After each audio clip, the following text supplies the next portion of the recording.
Hello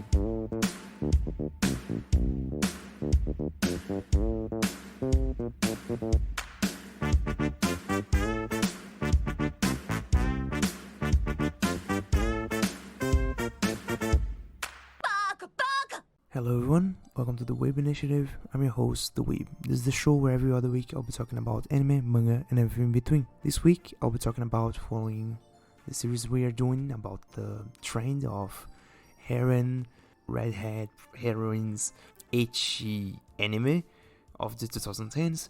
Today we'll be talking about Shinmai Maou no Testament, or the Testament of Sister New Devil. I think that's a bad translation. I think the Testament of New Devil Sister would be better, but oh well, so is life. So I'll be talking about this, about the anime, and already going on to the disclaimers. Spoiler alert, I'll be talking about the whole anime, the whole series. We have 2 seasons and a major special, let's say, with 60 minutes. Basically a movie, but they released on TV from what I gather, so I don't know if they changed the classification or not, whatever. The second disclaimer, and this is a major one, as I already said in the first episode in this series, as a blanket statement, I don't actually recommend any of this anime I will be talking about to anyone, in the basis that they are not family friendly, let's say. So for most of it, it's better if I just don't talk about it. But if you want to watch it for whatever reason, please do. I have no, let's say, actual opinion nowadays, because these are really, at this point, old anime, and also because the whole thing has gotten so twisted nowadays that anything you see here, you may find in some other anime newer to this and maybe more interesting. So basically, if you want to watch it, but again, I don't actually recommend it. I leave it as a point of reference if you want to see something in this genre, and that's basically it for disclaimers. So before I even start with the story, let's get to the stats. So Shinmai Maou no Testament is originally a light novel written by Uesu Tetsuto, published by Kadokawa Shoten, and illustrated by Okuma Nekozuki. The original run was from September 2012 to March 2021. 2012, it was 4 years newer than the original run from High School DxD, so again, it's one of the cases that I can't say it's a derivative from it, but certainly there is maybe there's an inspiration here. And when we get to it, to the anime at the release, I'll talk more about that. So later on, they had a manga covering the same things that the light novel covers, from May 2013 to July 2017. I don't think they cover all of the light novel, but still, that's the same. Then there's the second manga, which is a spin-off called Shinmai Maou no Testament Storm, which from the Wikipedia article talks about side story of Maria Kurumi, who are 2 of the main characters, main heroines. We will get to that. Of the story, the run was from 2014 to 2016, September 2014 to August 2016, with 5 volumes. And then we get the anime. The anime was done by IMS Production IMS, which I learned today researching for this, as it's one of their biggest releases. Production IMS actually went bankrupt back in 2018, and this may explain one of the points I'll bring up later about this anime, about this series. But so about the anime itself, the original run was from January 2015 to March 2015. I think 6 months from the 3rd season of High School DxD, so came up a bit later, but still, with 12 episodes plus an OVA. I think there's more than one OVA on the first season. I don't actually have it here with me, but still. Then we have the second season, that was Shinmai Maou no Testament Burst, that came out October 2015. till December 2015 with 10 episodes plus one OVA. Interesting to see that they took 6 months from one season to the next, but the second season for some reason had only 10 episodes. I think they held back a bit, and this is a thing that I will kind of talk about more later. I think they held back on the second season in order to make a special on another date, or there was some kind of matter that held back the last 2 episodes. I don't know what it would be, but then we get to the specialty of, they say OVA, but from what I gather it is canon. That was Shinmai Maou No Testament Departures, which is 60 minutes, if you want to say an episode or a movie, whatever, that came out on March 2018, so 3 years later, basically, made by the same company and whatever. So now that we got stats out of the way, let me get to the story.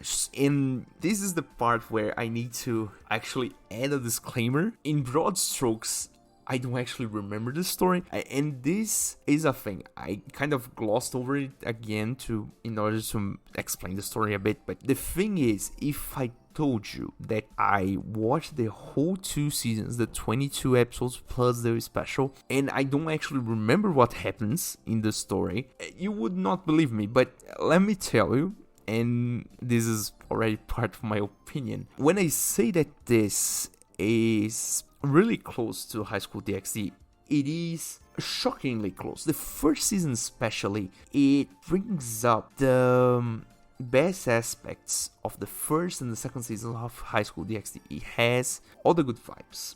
I'll talk more about that later, but first let me introduce the story before I start talking in platitudes here. So in the first episode we get to meet our main protagonist, Tojo Basara, and surprisingly a fatherly figure, his actual father, Tojo Jim, and the two of them live together. Basara's mother apparently passed away long ago, after he was born, more or less, and we see them as Jin has remarried, and in this new marriage he has acquired 2 daughters, Maria and Mio, who are sisters for this first moment. And so there's this whole thing where at first Jin has to remind Basara that at this point they are family, so he gotta protect them, and the whole protect something that's important, protect family, and family is what you gotta not only protect but love and give love, and the whole 9 yards of anime, that something to protect. Mio and Maria at this point become the something to protect for Basara. And until the last few minutes of the first episode, we don't actually get to see anything really. And just as a point, their mother doesn't appear in the first episode because apparently she's traveling for work overseas. And also at the middle of the episode, Jin has to also travel for work and whatever. So comes the last few minutes of the episode. Actually turns out that Maria and Mio are not actually sisters, and Jin actually didn't remarry. It was all a ploy for Maria and Mio to commandeer the house that Jin bought for them, the 4 of them living, because apparently Mio and Maria are demons that have a mission, and the whole thing comes apart, right? But when they try to mind control Basara out of the house, it actually turns out that Basara and Jin are from a heroes clan that is trained to kill demons, angels, other heroes apparently, that later on we get to that. But basically they are prepared for that, and as it turns out, Jin was not really fooled. He was not actually deceived by Maria and Mio. He actually kind of knew it, knew the whole scheme and whatever. And then basically they get out of the house. Basara gets really angry, as one should, and rings his dad, and his dad basically explains the whole situation, that apparently Mio is the lost daughter of the deceased demon lord, and that the current demon lord, the one that came after him, is from another faction, and basically there are a whole lot of demons and whoever else looking for Mio, trying to capture her because they either want her as a whole or the power that she holds within her that comes from the previous demon lord, that is a really huge power, and basically at this point Basara has to make his first choice, although it's kind of led to, but he makes his first choice in protecting Mio and Maria. And just to clarify,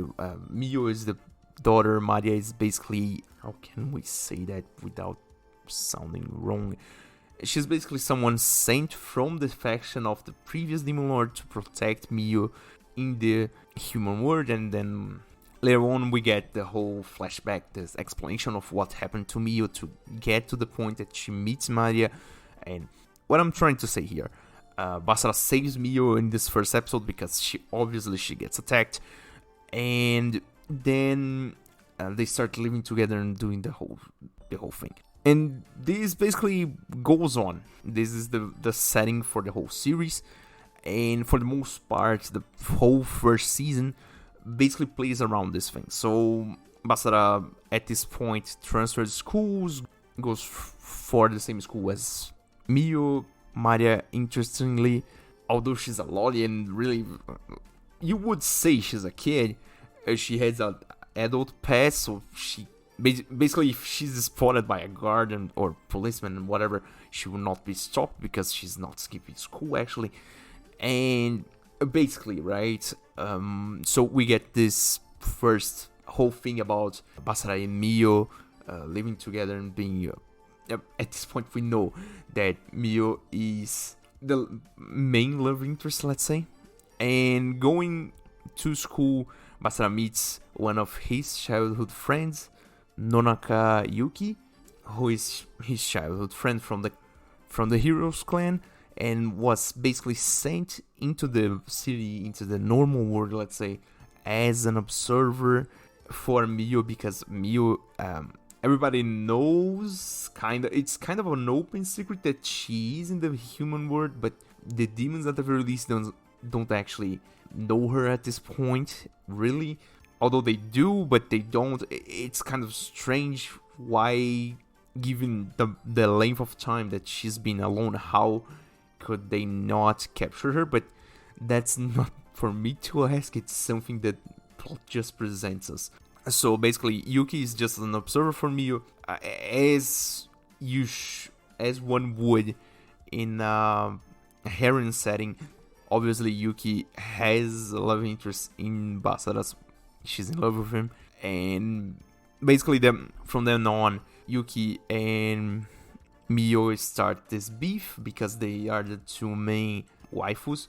And yeah, this is how the whole thing starts to shape up. The other notable figure in the school setting is Tokigawa, who's let's say I'll not say partner in crime, but he's the male friend that Basara gets, and he becomes really more important towards the end of the first arc. So before I get going, I need to at the very least explain how the first season's more or less organized.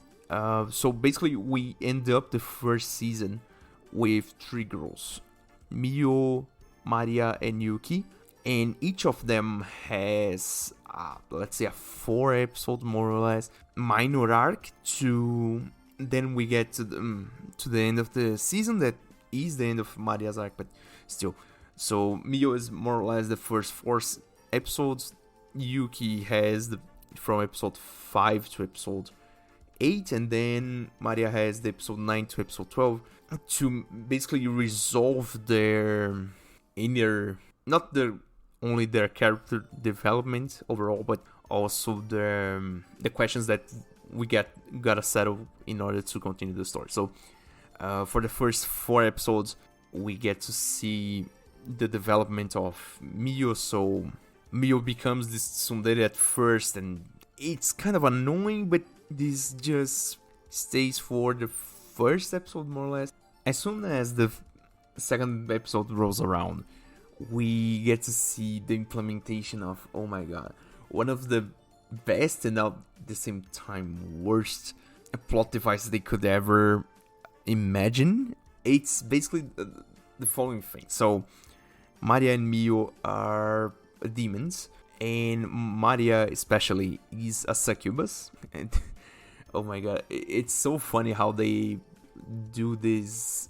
They implement these types of demons in this kind of stories, but the succubus is the one that always stays put, and other demons are just other demons. It's just funny. The thing is, Amaria, and this is a trope that comes up regularly. I would say every episode, really. In the first season, it's more like every 2 episodes, but the second season, we get wild. The thing is, Maria, as a succubus, she is really perverted, and every time that she comes up with a scheme is basically to force Mio and Basara to do lewd things. So in the second episode, Maria, knowing that Mio is not good with magic and doesn't actually know how to control the power that she has within her, she's basically a damsel in distress, and she's defenseless, and Basara has to all the time protect her whenever something happens. So in order to be less of a burden and basically hold her own ground, Mio gotta get strong, let's say. She needs to get better, to get good, and one of the ways that Maria finds to do that is a master-servant contract. That basically means that, and this is the anime's words, okay? Yeah, I'm not making this up. The more the servant submits to the master, the stronger they become for some reason. And basically, being a succubus, Maria has, let's say, implemented a special spice on it. They play it out like every kind of demon that does this kind of contract has their own spice. It's not something that they could like dodge. But Maria being a succubus in specific leads to the effects of the curse when it activates. The contract is a curse also, but whatever, they interchange that a lot. At this point, it doesn't really matter. The thing is, when the curse activates, if there are some conditions to it to activate, but the important thing is that whenever it activates, Mio goes into a state of arousal way greater than anything in the human world. That is to say that whenever Mio tries to be a tsundere again, she becomes a dere, and the anime almost becomes a hentai. And quick side note, this is important for this one. When I said at the beginning that this one especially is not really recommended, I mean it, because this one will be the one that if people get to see you watching it, they will think you are actually watching hentai. And so much so that I had to research if the studio had at any point done hentai before, because first off, this show shows a lot of boobies, a whole lot, and it's not even funny. The amount of boobies shown on this anime is really high. It's really, really high. Not only that, but as the story progresses, they get more and more fetishes, and I'll talk more about this on the second season, but easy to say that the connotations are really, really strong. I mean, in High School DxD, whenever Issei would, I don't know, grow puberties or push her nipples in the second season, whatever, there would be, let's say, a limit to it. That there would be, this is the maximum lewd of where we can get it. In Shinmai Maou no Testament, there is no limit. They go really far. It is really, really low. They do a whole lot of stuff. Not only that, right? But also, it becomes really lewd. It becomes somewhat, let's say, at some points, it kind of drags on too much, on my opinion, in 2023. I remember that the first time I watched this, I fucking loved it. The whole thing was revolutionary. The whole concept. Oh my god, this is High School DxD, but way lewder, and the animation's kind of more competent. But the thing is, right? It really, really, really seems like a hentai, and it is not, because they always just stick to the boobies, and above the waist is the let's say the safe space. But easy to say, it is a major point of the anime. That being said, from the second episode on, so Miu has this quirk where she tries to be snarky, she tries to go against Basara for some reason, or whenever things kind of become the stakes kind of get high, they always mention the curse as something that may be a threat to Miu. It's somewhat ironic that Maria implants this curse on Miu, and then it becomes a liability in the end of the season, but it is never mentioned again, so whatever. So basically, we get these 4 episodes of Miu resolving her own inner demons, she building this trust with Basara and eventually with Yuki to be Basara as her older brother. And yes, they do lose. I will talk more about that later, but basically, he as a brother and Yuki as a friend and rival kind of deal. They don't start out playing nice with one another, but eventually they kind of do. And at the end of her mini arc, we get to see this reassurance of Miu trusting Basara more.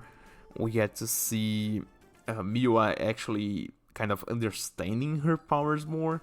And the one thing that is really, let's say, plot advancing is that actually Tokigawa was, I think I'm pronouncing that wrong, I think it's Takigawa, but I don't actually remember. The thing is, Takigawa turns out to be an observer for the demons, the current demon lord, and forcefully sends Miu to the demon realm. And that's basically it. Sends Miu for the demon realm. It comes up later, at the end of the second arc. But well, the thing is, it turns out that Takigawa is part of the bad guys. The second arc is a whole thing where actually Yuki has a duty as the observer for the Demon Lord daughter, and the clan has their own, let's say, ways. It is really archaic. They receive messages through pigeons and whatever. But the thing is, Yuki is ordered to basically stand down from her duties, and the clan sends out, I think, 3 people to basically to reinforce her, air quotes on that, but basically to apprehend Miu and Basara, because Basara is actually part of the hero clan, but he's actually an exile because there is this accident that happened when Basara was a kid that got him exiled because a whole lot of people died because of him, more or less. The thing is, they send out 3 people to basically apprehend Miu and Maria. The 2 guys, I don't actually remember their names. They are not really important for the plot. The one that actually is important is Yuki's sister Nonaka Kurumi, that as it turns out also has a crush on Basara, and at the start is really, let's say, skeptical. She's questioning not only the decision that Yuki is side with Basara in terms of protecting Miu, but also questioning the will of Basara to protect Miu because she's a demon and he's a hero and the whole thing. So they bring up this whole moral conundrum to the story, but it doesn't actually matter at the end of the day. The arc ends basically with Yuki basically, how can I say that, despising the orders of the clan and basically, whatever, I'm just here to observe and do the stuff, and I will protect Basara and Miu because he's my crush and she's my friend. And she starts living with them too. Not only that, but she's more of the kudere type, more the emotionalist type, much alike, somewhat like Koneko, but not really. I think the best parallel I could draw is Origami from Date Alive at the start before season 4. I have not reviewed any season of Date Alive besides the first one, but if you watched it, you know what I'm talking about. She's basically Origami before season 4. Season 4, Origami kind of changes a bit. The thing is, so Yuki is the childhood friend and this kind of more emotionalist kind of archetype, but at the same time she knows that she is, let's say, behind on the race for Basara's heart, and she is trying desperately to catch up to him. So much so that she proposes to Maria to do the master servant contract with her. And so basically at this point Basara gets 2 servants, Miu and Yuki, and when one gets jealous of the other, the curse activates, and then every time one of them starts being snarky, both of them going to hit, more or less. And you can already see where this is going, right? And not only that, but the way that they do the ceremony, the whole master and servant thing for Yuki specifically, Maria always has this quirk where whenever she gets these schemes to make Basara go at someone, she always gets cosplay together with it for some reason. I mean, she's a pervert, but you know what I'm saying. The outfit she gets for Yuki to do the ceremony, at that point I just said to myself and thought, oh my god, this anime is genius. Like, who wouldn't like this? I mean, it's so out there, so not so much out there, but oh my god, they go at such lengths to give some fan service to the audience that I was just impressed at that point. I thought, oh my god, these guys know what they're doing. And basically, right, they get the contract done, we get the whole arc done, and basically the guys go back to the village, to the clan village. Kurumi at this point starts thinking better of Basara because she started the arc questioning him, his will, his intentions, and at the end of it she kind of warms up to the idea of protecting them because she also wants to be protected or something. The guys, the actual guys, don't take it too well, although Basara ends up having to save them in the middle of it because one of them has a spiritual weapon that goes wild. The thing is, the arc ends, Yuki is now living with Basara and Miu, and they kind of started a better relationship at this point. Next, so the last arc of the first season basically starts with the reveal of Takegawa being the bad guy and actually trying to seize Miu and so on and so forth. Not only that, but it comes out that Maria actually betrayed everyone because she misled people, and basically she misled Miu into being captured. As it turns out, Maria actually betrays Miu, something that wasn't thinkable till now, because there's this major demon that Maria is being forced to work with because he has captured her mother and is holding her hostage. So basically, Maria is under duress to save her mother, more to guarantee that her mother is not killed by this other demon. And the guy is basically part of the council, the court of the current demon lord. And one of the rules that the demon lord imposes is that they do not the demons of the council do not try to capture Mio outside of his orders. So and the guy captures her. So already you can see that he's not doing that. Let's say he's not playing by his own rules. He's bad with his side and our side, because he not only he disobeys the demon lord, he also captures Mio. I mean, capturing Mio is bad either way, but he's bad with both sides. He's all bad. That's the whole thing.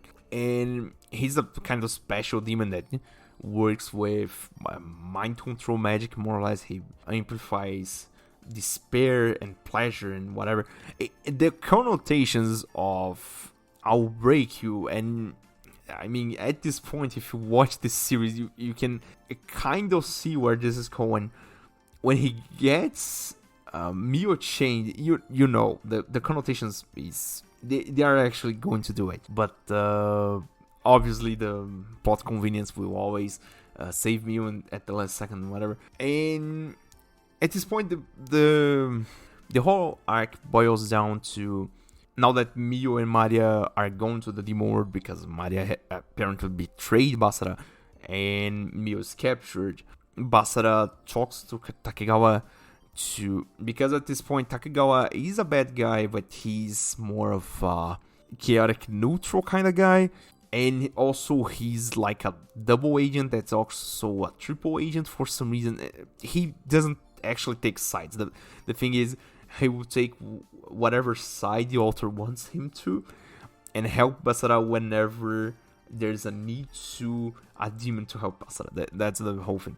So Basara basically contracts Takegawa to transport him to the demon world and basically make a whole distraction in order to enter this domain of this major demon that Mio is being held in. And from then on, fight his way out and find Mio and rescue her and Maria. It's really cute that at this point in time we see that the spirit of the protagonist is not lost in Basara. The enemy is lewd and all, but they keep the tight ship of having that good feeling of having to protect something and doing everything to protect that something that's important to you.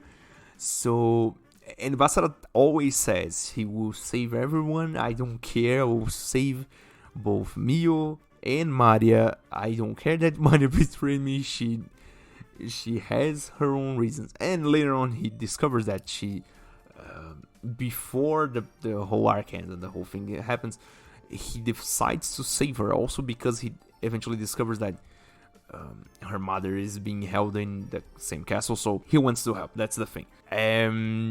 So the final part of the whole season is this entrance in the castle, Maria being kind of forced to mind break Basara with her succubus powers.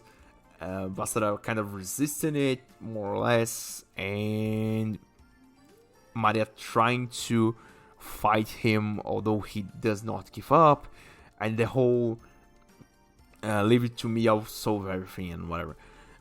As it turns out, the bad guy was really strong, and they kind of don't win out at the end of it. The Basara has obviously one trick up his sleeve, that is this forbidden movement that he kind of learned, air quotes here,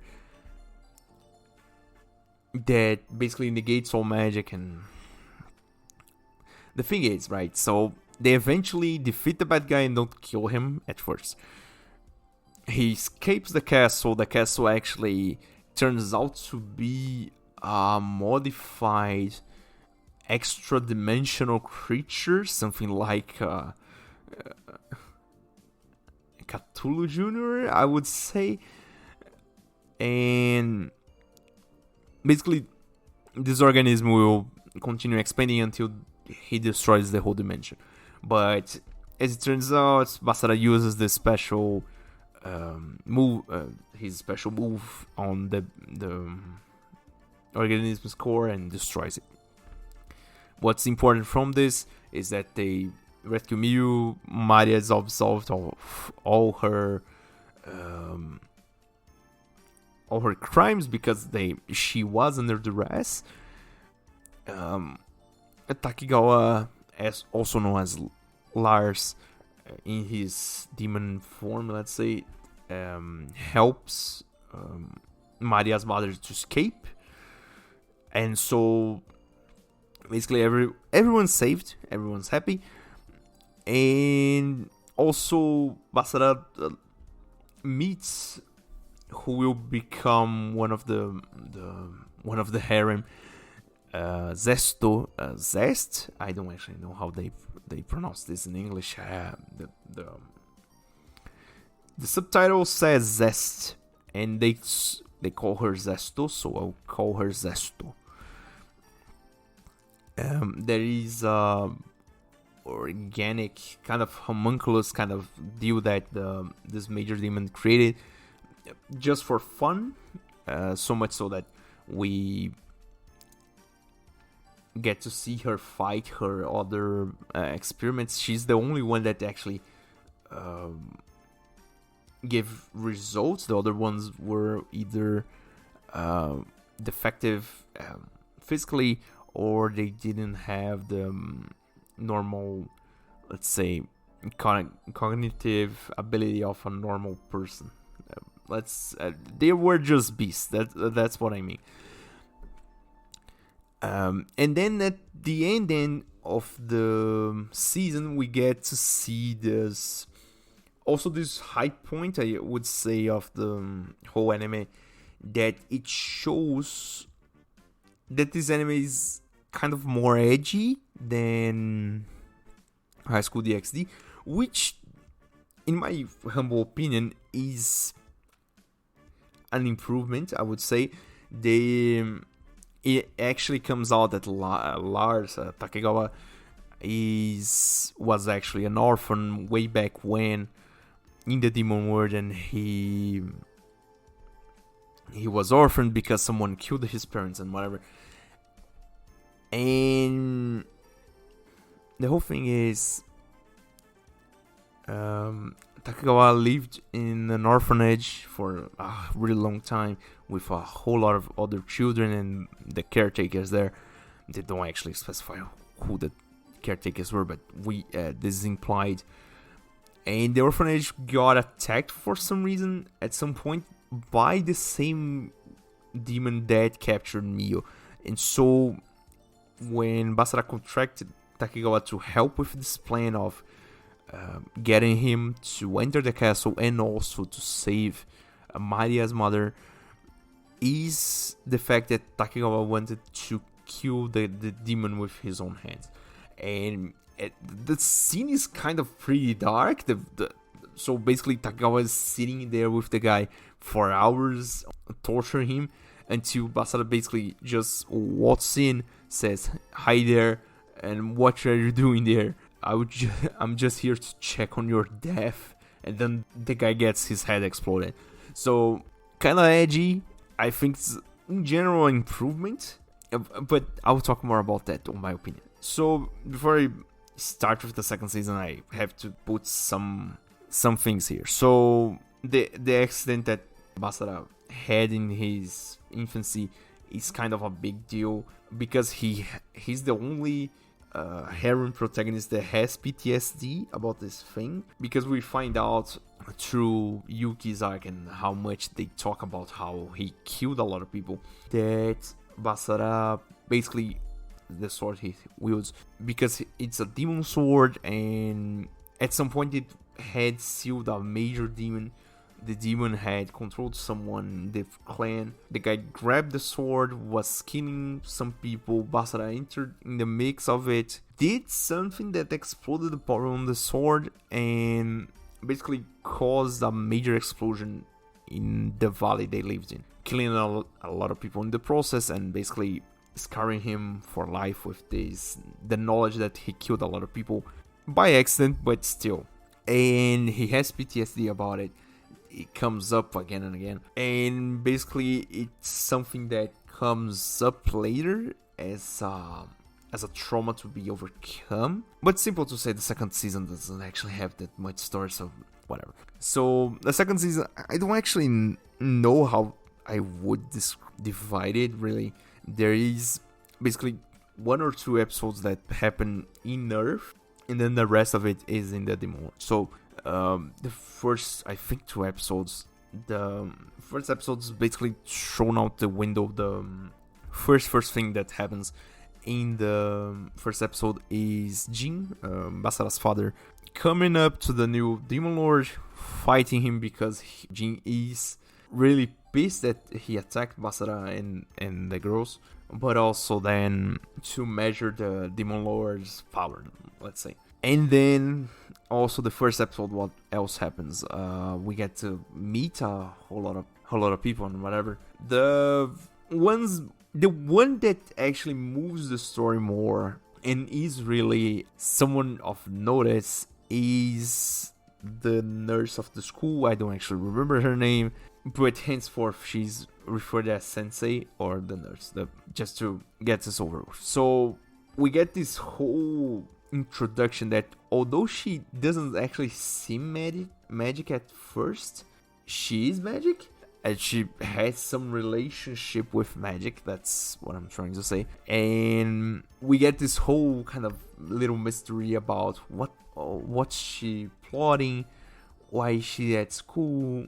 She apparently is aiming for Basara for some reason, and then and at the same time there is not the culture festival, but the sports festival happening. So four-legged race, obviously the formation of the four-legged race is Mio, Basara, and Yuki, for obvious reasons. The whole thing boils down to in the middle of the sports festival, there's this huge attack of random people using magic. So apparently there's someone mind controlling people into using magic, people that are not magic themselves, but they can kind of channel magic. And then we get the big reveal. There is another teacher in the school that actually, they call them goddesses. It's basically a sentient mech. I don't actually know how to say it. They are the goddess clan. So they basically explain that much like in High School DxD, there is the division of demons in hell and the goddesses in heaven. But God is one of the gods and not the god, but what I'm trying to say. And the heroes are the ones that destined to protect humanity from the demons, apparently. And they do this distinction just to give the premise for why they attacked specifically Basara and Mio in the first season.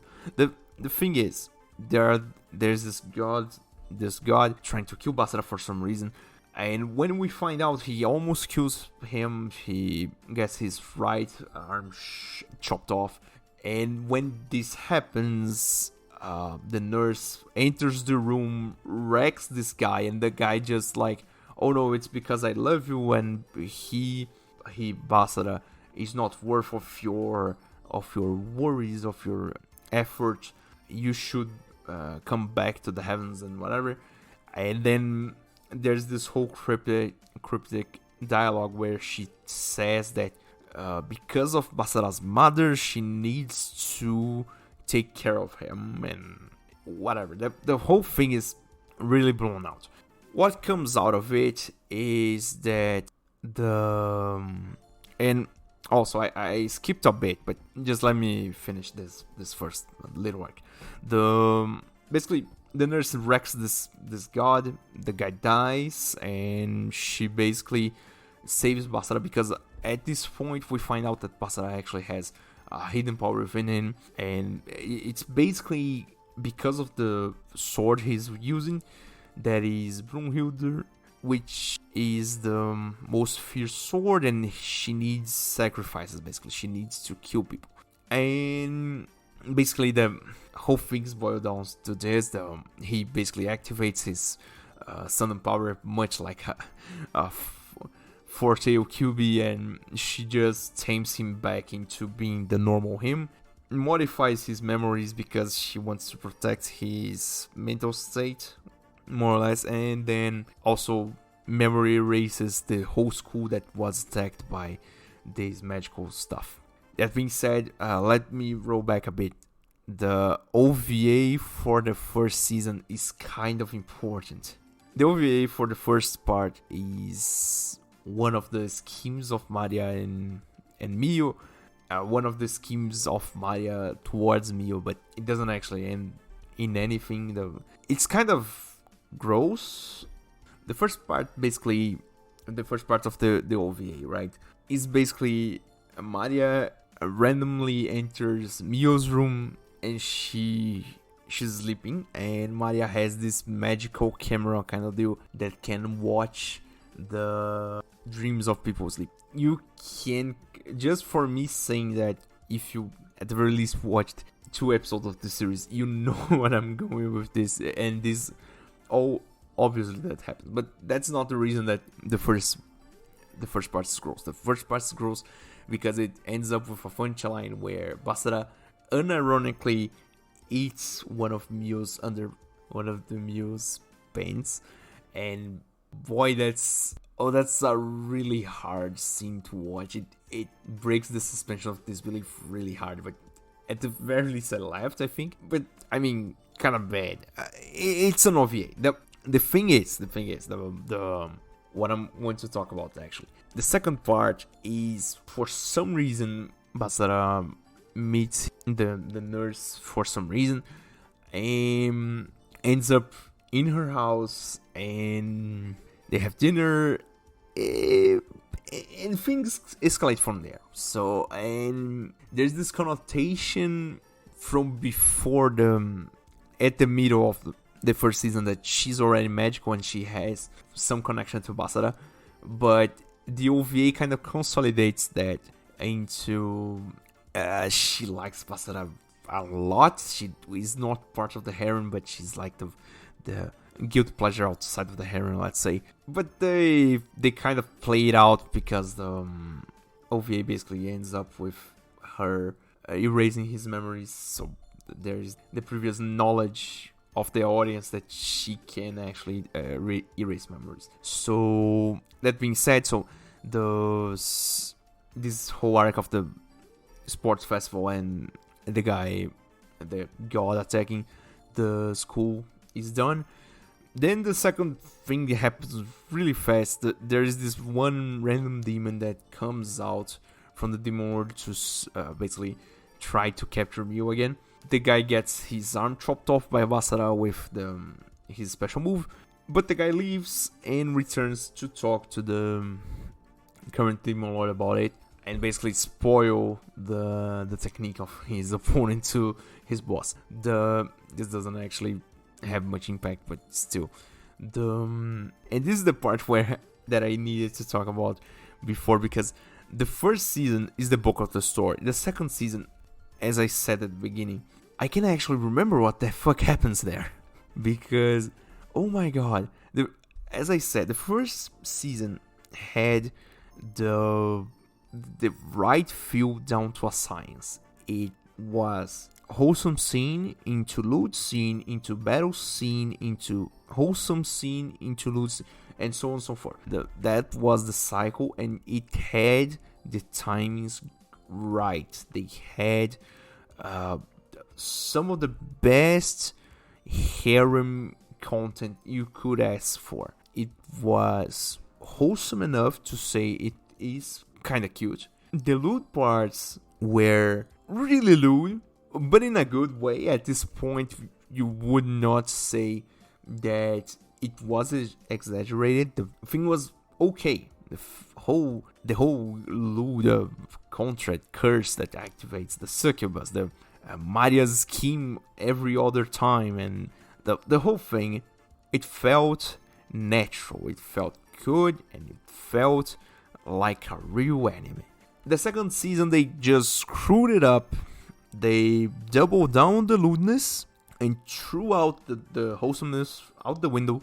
And then we got this whole thing where it's either lewd scene or battle scene. There's no in between, really. And if there is, the scene has 1 to 2 minutes of whole animation. We cut out then to lewd scene or battle scene. That's the whole thing. And this goes for 10 episodes. So much so that I don't actually remember what the fuck happens.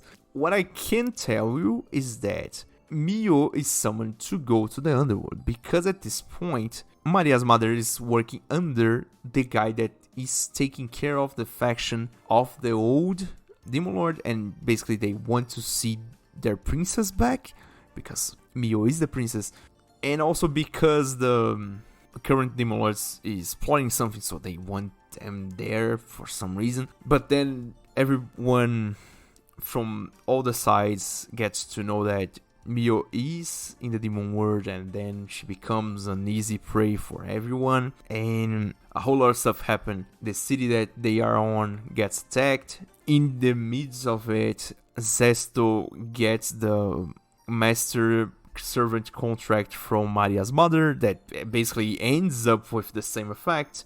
Just quick side note, Maria's mother, Shella, best character in the whole anime, no questions asked. Because she, oh my god, I need to look up the voice actor's name. She does it so well. It's funny. The thing is, back to it, I don't actually remember, and I'm not joking. There is no story really to talk about here. The whole thing just happens so quick in such a weird manner that you don't actually get to remember it. Because again, every one bit of story, that there are at the very least 3 bits of lewdness and 1 bit of battle. You don't actually know what the hell is happening here.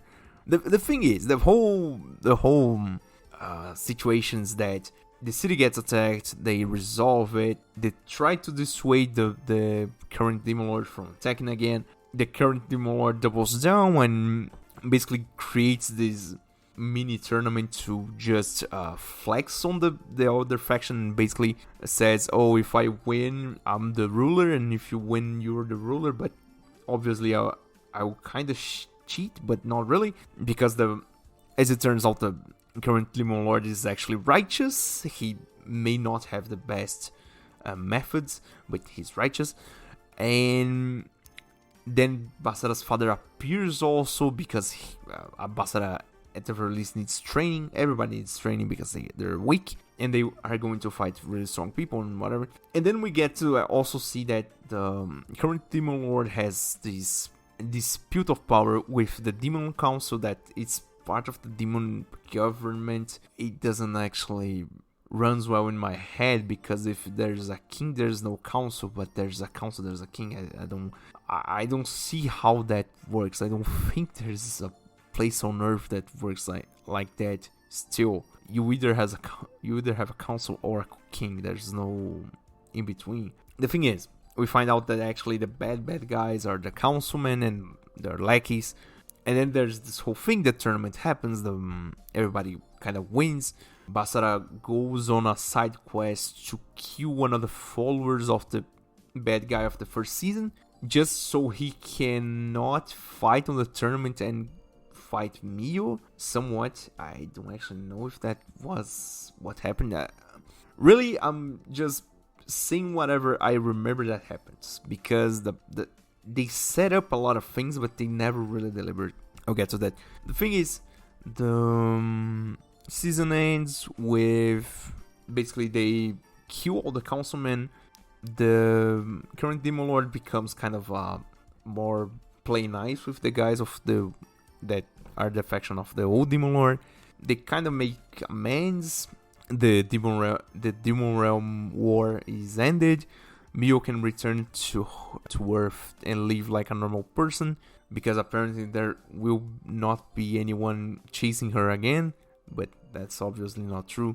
Basara gets Zesto to be a mainstay of the harem. I skipped this part. Kurumi, Yuki's sister, also starts living with Basara, and I think that's basically it. There are also there's also the introduction of the Demon Lord's sister, that is basically more powerful than Basara's father, who at this point is the most powerful person in the series, but that doesn't actually come up. And basically the season ends with everybody happy and going back to Earth. So then we get special, and just to be really brief about it, the special is just a big setup for what would be a third season. Basically 60 minutes. They basically extend a normal episode of the second season over 60 minutes. So if a normal episode has 20 minutes and it is divided between lewd, wholesome, and battle, although it's not really that. It's more like 60% lewd and 40% battle, something like that. The special is basically 50% lewd between the girls, the harem, really, and also the nurse that appears, and like 10 minutes of battle and actually setting up to go to the hero village, because that's the main theme to set up here. A message comes from the hero village, to basically a comeback message to Yuki and Kurumi, and also bring Basara and Mio here with you. And so there is the setup where Basara has to actually face off with the demons that he has within him. He has to face his trauma in the place that he unfortunately had this accident. And basically that's it. There is just the setup and them going out. The credits even show off a design, someone that would become a major character in the third season. But then I'll cut here and cut out directly to my opinion, the notes for the show, and also what the hell happened here, because you wouldn't do a special to set up a third season and the third season never comes up. So first, let's just talk to why there is no third season. It's pretty simple, really. The special came out in March 2018. IMS production went bankrupt in October 2018. It's a given, more or less. It's really rare to an anime to jump to another studio midway. I mean, it's not really, really rare, but it's uncommon. And in general, it's not well received by the audience in general. From what I could find, the general sales for Shinmai Maou No Testament Bursts and the special subsequently were not good enough to first to bring IMS productions up to speed, and also didn't pique the interest of anyone to actually adapt into a third season, which is a bummer. I wish there was a third season. I hate when the studio set up for the third season with something like this. With basically they did what I would call 2-episode special about setting up for this, but at the same time, in general, setting up for a season that never comes is really heartbreaking. Oh my god, I have this with High School DxD, that famously has the OVA. The last seconds of the OVA, Arisu talks about the next adventure. There is no next adventure. Also with Infinite Stratos, which has the Word Purge Ram special that is mostly fan service, but also sets up the continuation for Season 3. Although, again, there would be never Season 3. Infinite Stratos, at the very least, is not a lost cause. Copium, but yeah, it's not really a lost cause, I think. The thing is, it is really heartbreaking to see that they took their time to set up the third season, but the third season would never come. The studio went under, which is also a bummer. I hope all their employees got decent jobs, right? After that, everybody would wish something like that, because at the very least, I'm criticizing the second season because it's exaggerated and really, really, really, I cannot say overload, but it goes way overboard with how much fan service they actually put on it. I don't think that's a hot take. I think it's a fairly decent analysis of the whole thing. And basically, I like the anime a lot in general. The animation, as I already said, is fairly competent. The battle scenes are fairly competent. The art style in specific, I feel like it's one of the... I'll not say it's one of the most beautiful I've ever seen, but it is really stylistic and really beautiful at being stylized the way they are. It's somewhat the ballpark of the familiar, but also it has a kind of special flair of itself, and it really shines through. That's the point. Not only the animation, but the art's pretty good. The music, nothing to write home about, but the openings especially, I feel like they are made by the same people that made the Data Live openings. I don't actually know if that's true, but it feels like it. I did not have enough interest to actually search this out. So let me talk about the general notes of this whole anime, because at this point it's been 1 hour and 17 minutes of recording, and oh my god. So basically, the anime is pretty okay in the first season. The story is okay, the setting is okay. As I already said, it's one of the few heroine anime that a parental figure appears and has a major role, although supporting, but major role in the plot. The matter with Basara having PTSD about his accident is, at the very least, a really welcome addition to a trope that character that would be in other anime pretty bland, pretty standard, let's say. Him not being outright a pervert also is kind of refreshing at this point, because in 2015, I will not say that franchise fatigue was going on, but I can at the very least say that it was something that people were already self-conscious about. At this point, we had so much similar anime of High School DxD as the main focus point. At this point I already covered not only the first 3 seasons of High School DxD, but also Trinity 7 and Dakaraboku, which were really, really, really close together. And this one came up a bit too late, on my humble opinion. The thing is, and this comes from personal experience in some ways, as someone who, let's say, appreciates Yosuga no Sora for what it is and knows the idea behind that anime, I like Shinmai Maou no Testament because it kind of marries the things that I like, although the implementation, I can say it's pretty shoddy. The battle action, kind of more fight focused anime with romance that doesn't actually ends with just that really surface level romance, and actually goes into a more gritty, more sexual, more deep kind of deal. It is something I look for in the story, and this kind of delivers it, really kind of. But I mean, it's an implementation, it's shoddy. At the beginning it seems more plot relevant, and then the second season basically dissuades that notion, putting it up whenever they can. So much so that, as I already said, it covers up the story. I don't actually remember what the fuck was happening, because most of the season was just me seeing boobs. Not that that's a problem, but at some points the scenes dragged on so much that I thought to myself, God damn it, just make a goddamn hentai already. Why are you holding back? Like, you already got the voice actors doing all the work.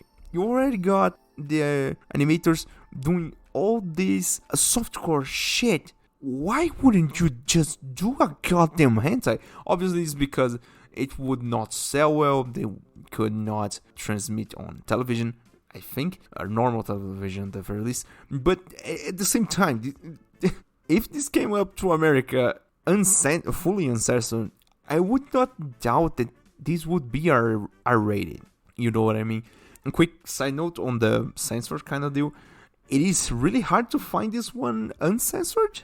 Just a heads up if you want to watch it. The second season especially is really, really hard to find uncensored. Well, that's the side note. So, a bit about the characters. Yuki, I don't have many things to say about her. I like Miu a lot, and this is the part where I need to actually stop and say that seriously. In the second season especially, as Kurumi is entering the fray as one part of the harem, and Zesto too, but Zesto is not directly symptomatic of this, but it's somewhat, but still. As I already said in other reviews, the one thing that keeps a harem and keeps it being interesting is what I call the harem factor. That is that each girl has to fulfill a certain role inside of the harem. So you gotta have your tsundere, your deredere, your kudere, and so on and so forth. And for the most part, this anime does that. So Miu starts out as the tsundere, Yuki is the kudere, and Maria is the deredere, more or less. And later on, it kind of changes a bit with the introduction of Kurumi and Zesto. Zesto doesn't actually add to the harem factor, but it kind of adds just for the, let's say, the gyaru factor. A role in a harem that is not actually present in a whole lot of anime and manga that you see, but somewhat present in some of them. The thing is, and this is the important part that I'm trying to get to, I don't know if the author did this, I don't know if the studio did this, I don't know who did this, but the thing is, they also got to dump all of the, not all, but some fetishes from the author, and it is clear, I'll not specify that, and I can prove it. If you go to the second season and see any of the lewd scenes where Kurumi and Maria are involved, you see it.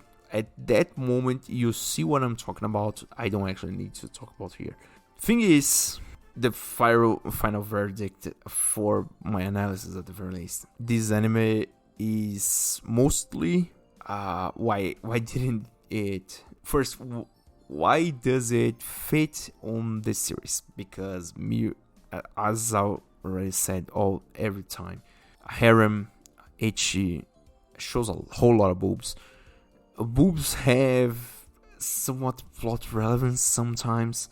The main heroine is a redhead with connections to demons, as it would, unironically, Miu is the princess of the demon world. Or as Rias, I mean, the connections there, and well, that's why it fits on. The whole thing is really, it really reminds you of it, of the originator, the High School DxD. And why don't we have a third season? I have a theory, and this is my theory, that they really put a whole lot of eggs in the specials basket. They really thought this would pump up the sales, I think. From what I could find, the studio was going under already by the end of 2017, but they still scrounged up something to put out the special. I really wish we had the third season just for me to talk about it, just because as I already said, I like this anime. Although this is exaggerated as fuck in the second season, the first season was good. The first season really the same vibe of the first season of High School DxD. Really that same feeling that made me want more. The first season was really on point. Second season they exaggerated and came up too late for get on the almost hentai bandwagon. But as I already said, that's not the focus. The focus is this anime is pretty okay, and that's basically it. So before I go even further, thank you for listening. Thank you for support. If you like what I do, if you like the show, if you like this rants that I do, please like, please follow, please subscribe, depending on the platform you're in. Please join the Discord, and I hope you stick around, and see you next time. Bye.